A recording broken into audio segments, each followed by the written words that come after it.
So you may notice a common trend every single time I talk about Sword and Shield sets. I never really mention the first 5 sets. I always talk about Chilling Reign, which is the 6th set, and forward. And the reason why I don't talk about Sword and Shield base, Rebel Clash, Darkness Ablaze, Vivid Voltage, and Battle Styles is because I truly believe that these aren't the best investments. Now I'm not saying they won't go up because they have gone up like every other, Pokemon product, but these 5 sets I've never talked about really investing heavily into. Now, there is an argument to be made that you can't, predict which ones will go up more than the others, so you just should buy a little bit of everything. But that's never been my strategy, which is why on this channel I've never talked about really investing into these. I've always mentioned though, yeah, they will go up, but I truly don't believe they'll go up as much as some of these other sets like Chilling Reign and Forward, just because the first 5 sets, they're not as popular as the other sets. There's not as much demand. Now, that could be argued, you should invest into stuff nobody else is investing to, but generally these first 5 sets are not nearly as popular, and therefore the drastic difference in demand with these not as popular sets, they're not going to increase in value as fast as the popular sets, because honestly, in my opinion, a set that is popular could have 2 times the supply as the not as popular sets. And if you wait a few years, that more popular set will most likely have less supply on the market than the least popular set, if that makes any sense. And that's just my opinion. And in this video, you will see there's some pretty concrete evidence that you can sort of predict which sets will most likely perform better than the other ones. And you can see here, with me literally omitting talking about the first 5 Sword and Shield sets, which I basically do in every single Sword and Shield video, you can see the drastic differences in percentages and how these first 5 sets did not perform nearly as good as Chilling Reign and Forward. And now there may be some time where these first 5 sets see some exponential growth, but as of right now, I mean, so many of the other Sword and Shield sets, Chilling Reign and Forward, have seen the exponential growth. And these first 5 sets, if you look at the past year's growth, they haven't really seen that. Now they still have grown pretty good for being just 1 year. Like if you look at the charts, the percentages are still good, but it's comparative to the other sets where in my opinion, this stuff was sort of predictable that these other sets really wouldn't perform as good as the other ones. And you'll see here, it's pretty concrete evidence that they didn't. Now, like I said, doesn't mean that these are bad investments. If you bought these, whatever, a year ago, 2 years ago, you're still up, right? And that's what matters. But the thing is that in this space, there's different investment strategies, but what I do is I truly believe you can maximize your gains by not investing as heavily into some of these sets. You don't have to completely omit investing into some of these, not as popular sets. But for me, I don't take the time to, because generally I just go and invest into the more popular sets, which I believe is usually going to be the better strategy. And in this video, you will see the evidence. So first here, Sword and Shield base.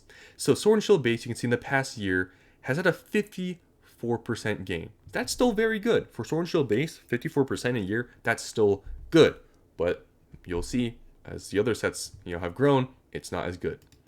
Rebel Clash, in 1 year, 50%. Still good. It's Rebel Clash, right? It sucks. It's still gone up. Darkness Ablaze, 70%. That's pretty good. 70% a year is great. That's nothing to, be mad about. Vivid Voltage, about 60%. Still pretty good. You can see you've still been up money if you bought these a year ago, so you're still doing okay. Then Battle Styles, 56%. Now this is the first set with alternate arts, but I've always talked about Battle Styles, how I don't like the set. And you can see it's gone up pretty much the least out of all of these. Comparative to this, I guess is pretty similar. But Battle Styles for an alternate art set has really underperformed compared to the other ones. So now I'm going to show you guys the sets that I've been talking about this entire time. You can go back a year on my channel. I never talked about Battle Styles, Vivid, or any of these sets being great investments because I truly believe that they were not that good. And I'm going to show you guys here the gains for these other sets, how much of a difference it is. Chilling Reign. If you bought these a year ago, you'd be up almost 100%, 93%. That's way more than any of these that I just showed you. Evolving Skies, you'd be up almost 200%. Even this booster box a year ago, it was $646. It's outperformed any of these booster boxes, some still in the $200 range. And this was $130 before, a year ago. And now it's only $200 You compare it to Evolving Skies, it was way more expensive than Battle Styles. Pretty much like 5 times more expensive than Battle Styles was in the beginning a year ago. And it's still grown exponentially more than Battle Styles. Why? Because it's way more popular. And this is one of the arguments to be made that price point is not always the indication that it's a good buy. Just because Battle Styles was $130. Yeah, maybe you could say there's less risk than buying Evolving Skies booster boxes, but you can see popularity has a huge deal of why booster boxes go up in value because this started so much cheaper but has not gained nearly as much value as Evolving Skies, even though the booster box starting price a year ago was so much more. A huge factor is really demand. Fusion Strike, you can see a year ago, this graph is messed up, but if you do see where this started 1 year ago from price charting, it was $220. If you look at the price right now, it's at $735, so you can do the math. The percentages is pretty crazy for this one. Now, Brilliant Stars, in a year, 121%. Astral Radiance, 131%. Lost Origin, 152%. And Silver Tempest, 115%.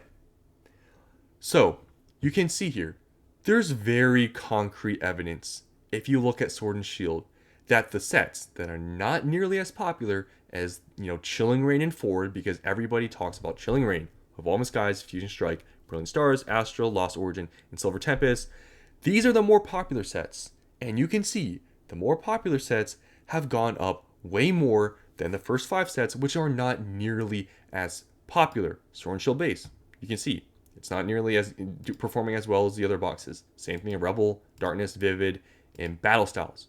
And that's why, for me, I do not have a single Battle Styles booster box. I don't have a single Vivid Voltage booster box. I don't have a single Darkness Ablaze booster box. I don't have Rebel Clash. I don't have Sword and Shield base.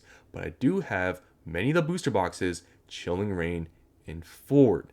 And you can see, just, generally, what's the trend here? These first 5 booster boxes and sets are not as popular. Chilling Reign and Forward are more popular. And look at the growth differences. You could have doubled, tripled, or even quadrupled your gains if you hadn't invested into the first 5 sets. And if you were to have just invested into Chilling Reign and Forward, you would have been doing much better. So, I know everyone's investing strategy is different. For some people, this may still not be enough evidence, and people may still, want to buy a little bit of everything because some people may argue still you cannot predict the future and what may happen, and that's true. But I feel like in this space, for the most part, if you invest into the most popular sets, so for example, in Scarlet and Violet, Paldea Evolved, Destined Rivals, Surging Sparks, Prismatic Evolutions, 151. For the most part, you're probably going to do better than if you had invested into, let's say not as popular sets. Possibly, you could argue, these are just some examples, I'm not saying that this is going to happen, Shrouded Fable, right? Maybe something like Obsidian Flames, Scarlet and Violet Base, Paradox Rift, some of the not as popular sets, maybe even Stellar Crown you can argue. But if you were to have, invested, or you will, if you do invest into the more popular 151 Paldea Evolved, even though they are more expensive, at the end of the day, a huge factor that really matters is popularity. And if it's pretty obvious which sets are popular and which ones aren't, and therefore, I think it's pretty easy, just invest into the more popular stuff. And I feel like that's a big thing that isn't said enough, because I know there's a cliche saying that, invest what nobody's investing into, but it only goes so far, because really what matters in the space and just in anything is supply and demand. And don't only think about supply, demand has a huge factor into why the stuff goes up. And you could have something that is, nobody's investing into, but guess what? If nobody wants it, then it's not going to go up in value as much, right? And some things do change over time, but for some of these sets, can you see Battle Styles? I mean, it's only $200 right now. Do you see a time in the future where this booster box is worth more than Chilling Reign and Forward, any of those booster boxes? I don't really see that. In all these boxes, you just see at this point, they probably would have had some sort of outbreak, right? To show that, hey, maybe this set is underappreciated. But you can see some of these boxes in the gains, I mean, some of them are pretty expensive for what they are, but the gains, if you look at percentages, they're not nearly as good. So this is why I pick and choose what I invest into, because I feel like it really is possible in this whole Pokemon space to really pick and choose and come out much better than just investing into every single thing blindly. Because honestly, it still works out. If you were to have bought these obviously at like $90, $100, then buying anything would be good, right?